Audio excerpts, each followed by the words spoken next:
Hola, hoy estoy en el taller y voy a pintar un bodegón, y como estuve haciendo una recapitulación de todo lo publicado, vi una cosa que me interesaba y que quiero comentar acerca del espacio del bodegón. Ponemos como siempre los 4 colores en la paleta y antes de empezar a pintar vamos a hacer un repaso de lo publicado. Dijimos en el capítulo 4 que los neandertales dividían el mundo en 3 espacios: el de la luz, el de la oscuridad y el espacio del hombre, que era el que mediaba entre la luz y la oscuridad, al cual comenzaron a simbolizar con el ocre rojo, y así fue como inventaron la pintura. También dijimos en el capítulo anterior que esa carga simbólica del color rojo se fue transmitiendo sin interrupciones hasta el presente, durante más de 300.000 años. Bueno, esta concepción ternaria no es original de los neandertales, es anterior, cuando los Homo erectus aprendieron a dominar el fuego. De esto hará 800.000 años atrás. Es a partir de entonces cuando comienzan a hacer sacrificios de animales. Los humanos de hace 800.000 años se reunían en cuevas que no eran sus viviendas, sino lugares de culto, para practicar sus rituales alrededor del fuego y hacer sacrificios. Estos sacrificios eran de 2 tipos de animales, unos ofrecidos a la luz y otros a la oscuridad. Sacrificaban caballos a la divinidad de la luz, por analogía de las crines con los rayos del sol, y sacrificaban ciervos y otros animales con cuernos a la divinidad de la oscuridad, por analogía de los cuernos de los animales con los cuernos de la luna. Si hay sacrificios, hay mitología. Eso es lo que significa la palabra sacrificio, hacer sagrado algo, y las cuevas eran lugares sagrados. Con el tiempo, las cuevas darán lugar a los templos.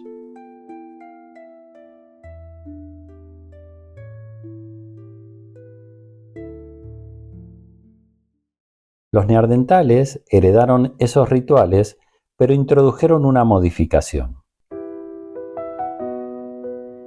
Al cambiar la sangre con la que sus antepasados cubrían su cuerpo tras el sacrificio, por un símbolo de esa sangre como es el ocre rojo, inventaron la pintura. En lo profundo de la cueva de Bruniquel, en el sur de Francia, quedaron intactos hasta hoy los círculos de estalagmita que construyeron los neandertales hace 175.000 años para hacer sus rituales alrededor del fuego. No fueron los únicos que heredaron esta visión del mundo, porque había otras especies humanas viviendo al mismo tiempo, como los Homo naledi, los denisovanos y los sapiens. Entre ellos hubo contacto y se hibridaron. Los humanos modernos somos el resultado de esas hibridaciones, y con ello hubo un trasvase cultural entre especies. Pero los restos más antiguos que hay del uso del ocre rojo es de los neandertales. Esta división ternaria tuvo muchas expresiones diferentes a lo largo de la historia de los humanos modernos, como la tríada egipcia que forman la pareja Isis y Osiris y el hijo de ambos, que es Horus, o el hombre como resultado de la interacción entre Purusha y Prakriti en el hinduismo, o la tríada taoísta, que parece ser la que se ha mantenido con menos cambios desde los tiempos de los Homo erectus, cuyos términos son la pareja cielo y tierra y el producto de ambos, que es el hombre. Dijimos, al iniciar la investigación, que el bodegón era el laboratorio de la mirada, un espacio concentrado donde detenemos el tiempo y reducimos al mínimo las variables para poder reflexionar con la mayor profundidad y entender qué vemos cuando vemos. Reflexionando sobre el espacio del bodegón, el espacio donde instalamos los objetos que queremos representar, lo que vi es que consta de 3 planos, a saber, un plano vertical superior, que podríamos llamar la pared, un plano horizontal que podríamos llamar la superficie de la mesa, y otro plano vertical inferior que podríamos llamar el frente de la mesa. Con escasas variantes, este es el espacio del bodegón: la pared, la superficie de la mesa y el frente de la mesa. Estableciendo una sencilla analogía, podemos hacer corresponder esos tres planos que acabamos de describir con esa división ternaria que dio origen a la pintura. Esto es, si seguimos la terminología taoísta, el plano vertical superior es el plano que simboliza el cielo. El plano vertical inferior es el que simboliza la tierra. Y el plano horizontal, que media entre los dos, es el que simboliza al hombre. Como dijimos en el capítulo 5, a diferencia de las alegorías, con los símbolos no estamos confinados a una única lectura. Podemos verlo así si queremos verlo así. La única condición es establecer una analogía y no una asociación arbitraria. Volvamos y adentrémonos en esta analogía. Vamos a leer pinturas. El plano horizontal de los bodegones es el equivalente espacial al ocre rojo de los neandertales, porque simbolizan lo mismo, la mediación entre la luz y la oscuridad. Por eso es el plano donde se apoyan los objetos, porque los objetos simbolizan al hombre. Y por eso hay un único plano horizontal, porque el eje horizontal es el eje temporal. Y por eso también los otros dos planos comparten verticalidad, porque el eje vertical es el eje de la trascendencia. Y por eso también los planos verticales son opuestos en sus cualidades, uno delante, el otro atrás, uno superior, el otro inferior, uno claro, el otro oscuro, porque son los principios complementarios y opuestos. Ahora podemos ver cómo Chardin fue purificando este espacio a lo largo de su vida. Al principio de su pintura aparecen elementos decorativos, como las curvas y los saltos innecesarios. Con el tiempo va eliminando todo lo superfluo hasta quedarse con tres planos articulados mediante dos rectas paralelas que forman una escalera. Chardin nos enseñó a destilar la quinta esencia del espacio del bodegón.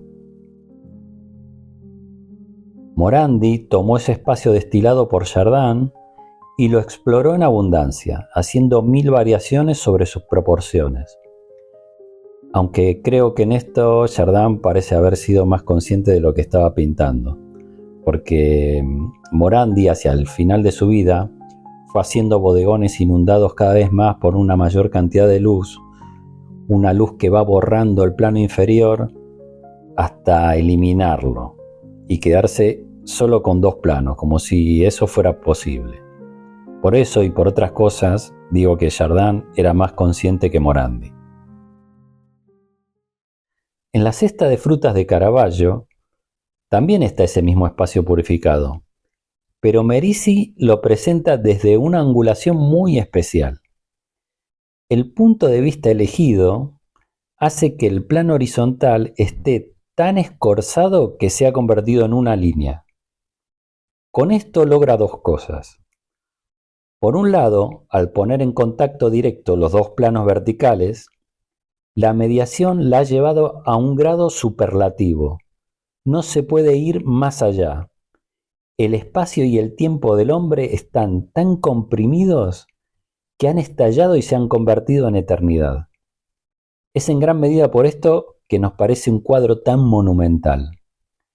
Y por otro lado, Caravaggio obliga al espectador a elevarse. Si queremos ver el plano del hombre, el plano donde se apoya la cesta, nos tendremos que elevar mentalmente para lograr un punto de vista más elevado. Dijimos en algún momento que los últimos 300 años de la historia del arte se habían planteado como un descarte de todo lo anterior por haber sido producido en tiempos de ignorancia. Pero la desconexión con el pasado había empezado antes, con la Reforma Protestante, y esto lo podemos ver en cómo está representado en los bodegones el plano horizontal, el plano que representa el espacio y el tiempo del hombre. En el bodegón protestante, los pintores comienzan a representar la esquina de la mesa. El plano horizontal aparece truncado. Hay un corte, y ese corte está representado en el cuadro. En los bodegones de Claes, los de Geda o los de Calv, está representada la esquina de la mesa dentro del cuadro. Es un corte temporal. Los protestantes han cortado lazos con Roma y al hacerlo han cortado lazos con la tradición occidental. En Zurbarán, en Chardin o en Morandi, este plano es continuo. Hay excepciones en Morandi, menos consciente que Chardin, como dijimos, pero igualmente son escasísimas. Vemos que el plano horizontal se extiende a derecha y a izquierda, por fuera de los límites del cuadro. Es un tiempo que está conectado con el pasado y se proyecta hacia el futuro. Manet, amigo de Baudelaire, intuía que había algo en el bodegón. Decía que todo se puede decir con un bodegón y que la calidad de un pintor se ve en los bodegones que pinta, pero no sabía bien por qué era eso así. Su intuición lo llevó a pintar planos horizontales sin interrupciones. Pero sobre ese plano amontona objetos sin criterio y los dispone de forma arbitraria.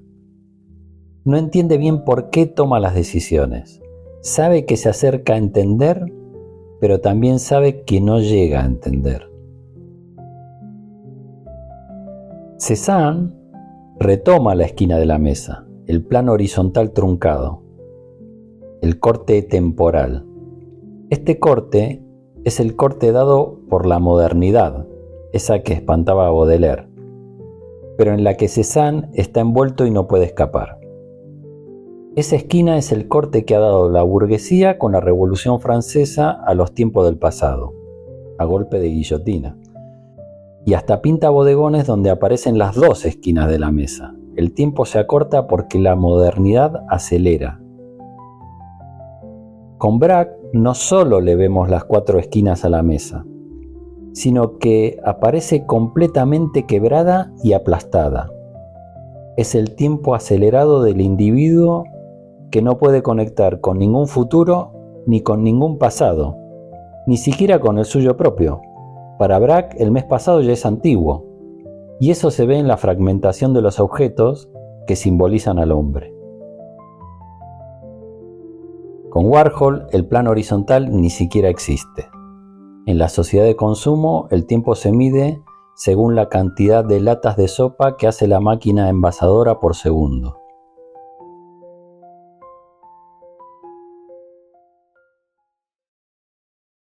Volvamos a la pintura de los neandertales. Vamos a leer el mural de la Cueva de la Pasiega en España, ese que parece una escalera. Vamos a convertir la prehistoria en historia. En el mural vemos los tres planos delimitados claramente con líneas de ocre rojo. Vamos a usar el relevamiento del dibujo que hizo el abate Breuil para poder leerlo mejor. El rectángulo del medio, el plano del hombre, está al nivel del extraño dibujo que está a la derecha. Es una protofiguración. La figuración vendrá después con los humanos modernos. Esa protofiguración representa al rey que pintó el mural. El pintor posó en el plano del medio el objeto que quería pintar, lo que motivó el mural, porque lo pintó el día que sacrificó 2 animales y asumió como rey. Cuando se pintó el mural, el rectángulo superior y el rectángulo inferior estaban vacíos. Los animales fueron agregados 30.000 años después por humanos modernos. Sabemos esto porque estas pinturas están perfectamente datadas. Esto nos indica que el culto en esa cueva sagrada se mantuvo durante todo ese tiempo. y que pasó de los neandertales a los humanos modernos. El animal de abajo tiene cuernos, así que todo en orden. Tiene cuernos como la luna porque es la divinidad de la oscuridad, la divinidad del inframundo. Abajo de este animal hay un triángulo invertido. Es el pozo donde van a parar las almas de los difuntos. 60.000 años después, los griegos llamarán a este pozo el Hades.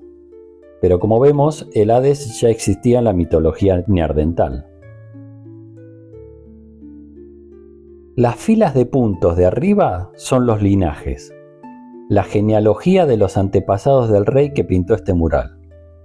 No son puntos al azar. Cada punto representa un rey y vemos que hay 3 grupos diferentes. Uno de 4 filas que se curva, otro de 2 filas horizontales y otro de 4 filas verticales. Los grupos son los clanes que fueron uniéndose y de los cuales el rey pintor es el último descendiente. Él sabe su genealogía de memoria y los fue nombrando uno por uno con cada punto que hizo. Además, esos reyes antepasados fueron buenos, sabios y justos, porque pudieron pasar el juicio ante la divinidad del cielo. Por eso están allá arriba.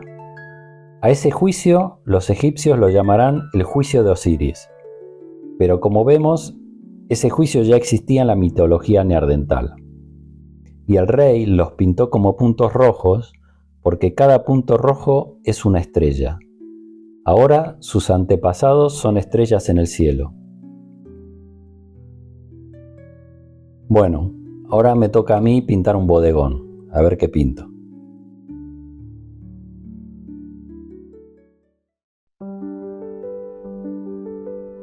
Sobre un papel blanco damos un fondo ocre amarillo.